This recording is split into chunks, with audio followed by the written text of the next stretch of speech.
Rekkid Talk, so we're doing the contest entry thing. This is for CGC Vinyl Guy. And so this is a channel I became recently aware of on YouTube. Actually was a little bit aware of the Instagram feed that he had a little bit sooner. He's having a contest based around movie soundtracks. I'm not the biggest film buff, so I don't collect a lot of soundtracks. I'm certainly not into soundtracks as much as a lot of you out there, but I've got a few. I'm going to start off with a couple quirky ones. These are both going to be sort of these soundtrack tributes that came out on American Laundromat Records. Both of mine happen to be the Record Store Day versions from the last few years. I think I've shown this one in videos before. So this is called I Saved Latin, a tribute to Wes Anderson. So it's a 2 LP set. It is artists covering songs that had appeared on the soundtracks of various Wes Anderson movies, Rushmore, Royal Tenenbaums, Bottle Rocket, etc. And I think the cover of this album is really super cool, especially if I get that hype sticker out of the way. And so one of the things I've noticed about CGC is that CGC is a big, huge fan of Juliana Hatfield, just like me. And so, okay, we got some colored vinyl. One of the discs is pink. The other disc is kind of a baby blue. And so the last song on the first side of this record is Needle in the Hay. So this is Juliana Hatfield covering the Elliott Smith song.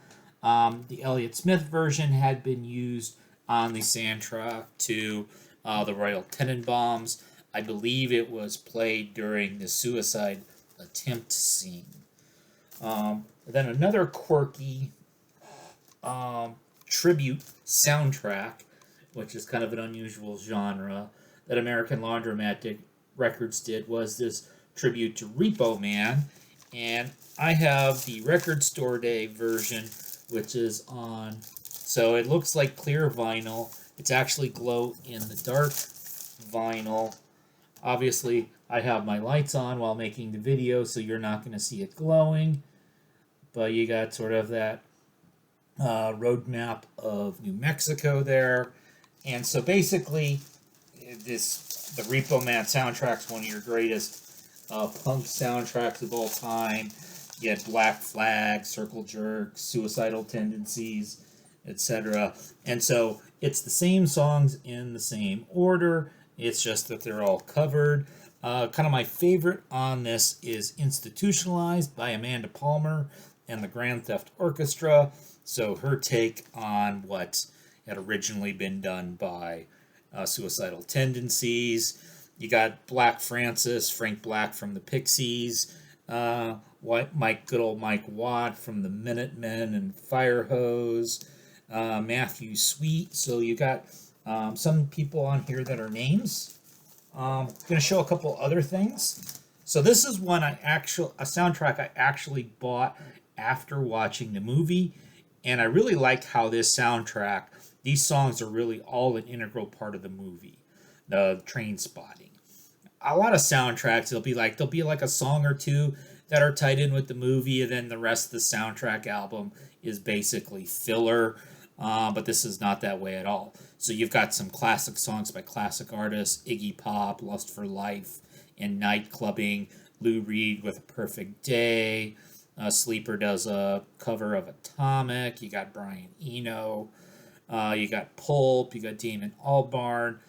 Bedrock, For What You Dream Of. I really like that song. Elastica 2-1. Left Field, A Final Hit. Underworld, Born Slippy. And this is one of those soundtracks you can listen to and you can kind of imagine the scenes of the movie as it goes by. And since I've been a lot into 45s recently, so we'll show you some. I don't have the Grease soundtrack, but You Are the One That I Want by John Travolta and Olivia Newton-John was, of course, part of Grease. Alone at a Drive-In Movie, which is an instrumental. That was part of the Grease soundtrack as well. It was the B-side to that single. And then we'll show you some Berlin, Take My Breath Away, which is the love theme from Top Gun. And then you've got a Giorgio Moroder song on the flip side. Doesn't seem to say. I don't know if that was from the Top Gun soundtrack or not. I don't think so. But anyway, so there's some soundtracks. So those soundtrack tribute albums are a little bit different than some Train Spotting and some Grease and some Top Gun. And for CGC, Christian gave you some Juliana Hatfield content with that cover of Needle in the Hay. If you haven't heard that song, it's really good. American Laundromat also did a Elliott Smith tribute and used that song on that one as well.